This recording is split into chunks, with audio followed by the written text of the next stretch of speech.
Hello dear students, welcome to winners academy. Winners একাডেমিতে তোমাদের প্রত্যেককে স্বাগত জানাই। আজকে আমরা একটা গুরুত্বপূর্ণ টপিক নিয়ে হাজির হয়েছি, পলাশির যুদ্ধ। অর্থাৎ এই টপিকটা তোমরা দেখলে আশা করি পলাশির যুদ্ধের সমস্ত খুঁটিনাটি ইনফরমেশন তোমরা জানতে পারবে। প্রত্যেকে কেয়ারফুলি ক্লাসটা দেখতে থাকবে এবং প্রত্যেকটা ইনফরমেশন কিন্তু তোমরা নোট করতে থাকবে। আজ ডিটেলস তোমাদের পলাশি যুদ্ধ সম্বন্ধে আলোচনা করব।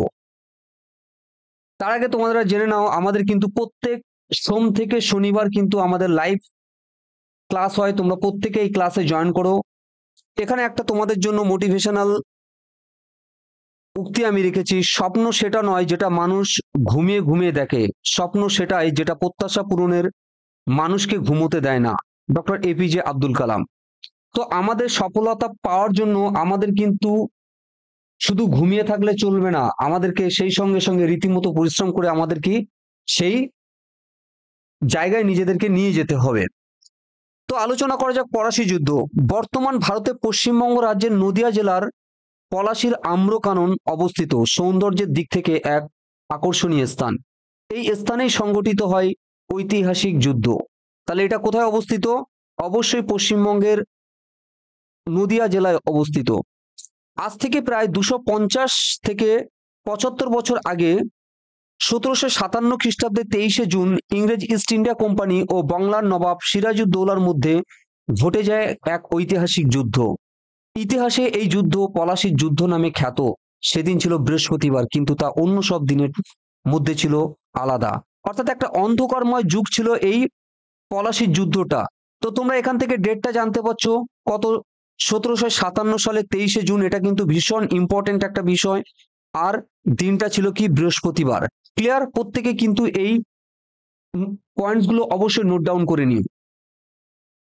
ওই দিন কি হয়েছিল দেখো ঘটনাটা। মুর্শিদাবাদ থেকে প্রায় 15 ক্রোশ দক্ষিণে ভাগীরথী নদীর তীরে পলাশির আম্রকাননে বাংলা, বিহার, উড়িষ্যা সহ পুরো উপমহাদেশের স্বাধীনতার কবর রচিত হয়েছিল। এরপর সাম্রাজ্যবাদী শক্তি দীর্ঘ 190 বছর এদেশে শাসন করে কোটি কোটি টাকার অর্থ সম্পদ ইংল্যান্ডে পাচার করে। বাংলা থেকে লুটকৃত পুঁজির সাহায্যে ইংল্যান্ডে শিল্প বিপ্লব ঘটে। তাহলে বাংলা থেকে যে সমস্ত সম্পদ লুট করে নিয়ে যেত, তার ফলে ইংল্যান্ডে শিল্প বিপ্লব ঘটেছিল। আর আমাদের সোনার বাংলা সেদিন পরিণত হয়েছিল কিন্তু শ্মশানে, বিশ্বের দরিদ্রতম দেশে। তাহলে এখানে বিষয়টা তোমরা বুঝতে পারছো। পলাশির যুদ্ধ 1757, এখান থেকে আমাদের গুরুত্বপূর্ণ বিষয়গুলো জানতে হবে। পলাশি যুদ্ধের গুরুত্বপূর্ণ যে বিষয়গুলো ছিল, একটা হচ্ছে ঐতিহাসিক যুদ্ধের নাম ছিল পলাশির যুদ্ধ। তারিখ ছিল 23শে জুন 1757। স্থান ছিল ভাগীরথী নদীর তীর, পলাশি, পশ্চিমবঙ্গ, ভারতের মধ্যে অবস্থিত। ফলাফল, ব্রিটিশ ইস্ট ইন্ডিয়া কোম্পানি কিন্তু বিজয়ী হয়েছিল এই যুদ্ধে। অধিকৃত এলাকার পরিবর্তন, অর্থাৎ এই যুদ্ধে জয়লাভের ফলে কি পরিবর্তন হয়েছিল এলাকার? ব্রিটিশ ইস্ট ইন্ডিয়া কোম্পানি কর্তৃত কার্যত বাংলা অধিকৃত হয়। অর্থাৎ পুরো বাংলা প্রায় অধিকৃত হয়েছিল ইস্ট ইন্ডিয়া কোম্পানির হাতে। পরবর্তী দেখো, যে এই যুদ্ধে যে বিবদমান দুটো দল ছিল, তার মধ্যে একটা ছিল ব্রিটিশ ইস্ট ইন্ডিয়া কোম্পানি, অপরদিকে ছিল বাংলা সহ ফরাসি ইস্ট ইন্ডিয়া কোম্পানি।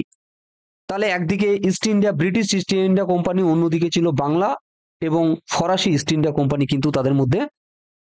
পরবর্তী দেখো, পলাশি যুদ্ধে বাংলার সেনাপতি ও নেতৃত্ব প্রদানকারী, অর্থাৎ পলাশি যুদ্ধে কারা নেতৃত্ব দিয়েছিল?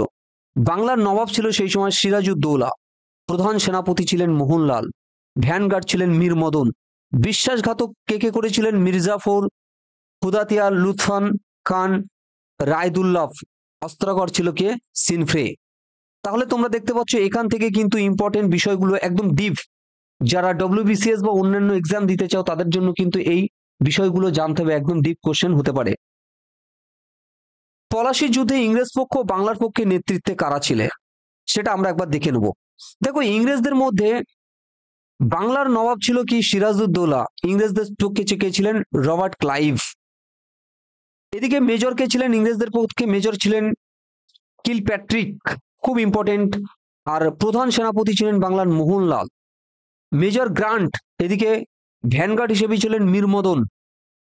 মেজর আইরিভুড ভার্সেস মির্জাপুর যিনি বিশ্বাসঘাতকতা করেছিলেন, ক্যাপ্টেন গফ খুদিয়ার লুৎফান খান তিনিও বিশ্বাসঘাতকতা করেছিলেন, ক্যাপ্টেন রিচার্ড নক্স ছিলেন ভার্সেস রায়দুল্লভ তিনিও বিশ্বাসঘাতকতা করেছিলেন, এবং অস্ত্রাগারের দায়িত্বে ছিলেন সিনফ্রে।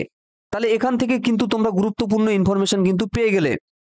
তা পলাশী যুদ্ধের মধ্যে কারা কোন পক্ষ নেতৃত্বে দিয়েছিল সেটা আমরা এখান থেকে গুরুত্বপূর্ণ বিষয়গুলো জেনে নিলাম। পরবর্তী, পলাশীর যুদ্ধে অংশগ্রহণকারী সৈন্য, অর্থাৎ পলাশী যুদ্ধে ইংরেজদের মধ্যে প্রায় 1000 ইউরোপিয়ান সৈন্য যোগদান করেছিল।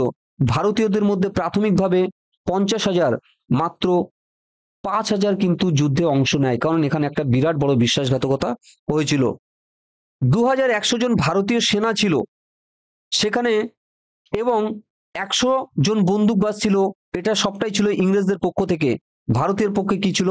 53টি কামান, 9টি কামান ছিল, 8টি 6 পাউন্ডার ও একটি হাউইজার, এগুলো কিন্তু বাংলার পক্ষ থেকে ছিল। তাহলে ইংরেজ এবং বাংলার পক্ষ থেকে কি কি ব্যবহার করা ছিল, কত সৈন্য ছিল, সেটা কিন্তু আমরা এখান থেকে জেনে গেলাম।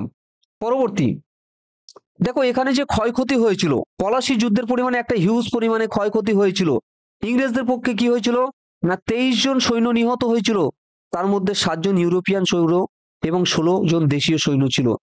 49 জন সৈন্য আহত হয়েছিল ইংরেজদের পক্ষে, 23 ইউরোপ, তার মধ্যে 13 জন ইউরোপীয় সৈন্য ছিল এবং 36 জন দেশীয় সৈন্য। বাংলার পক্ষে কি হয়েছিল, 500 জন সৈন্য নিহত হয়েছিল আর 500 জন সৈন্য কিন্তু আহত হয়েছিল। তাহলে আমরা কিন্তু পলাশী যুদ্ধের পুরো খুঁটিনাটি এখান থেকে আমরা জেনে গেলাম। তোমরা অবশ্যই এই ইনফরমেশন গুলো প্রত্যেকে নোট ডাউন করে রাখবে। তো পরবর্তী ক্লাসে এরকম আরো একটা গুরুত্বপূর্ণ ক্লাসে তোমাদের সঙ্গে দেখা হবে। তোমরা প্রত্যেকে ভালো থেকো, সুস্থ থেকো।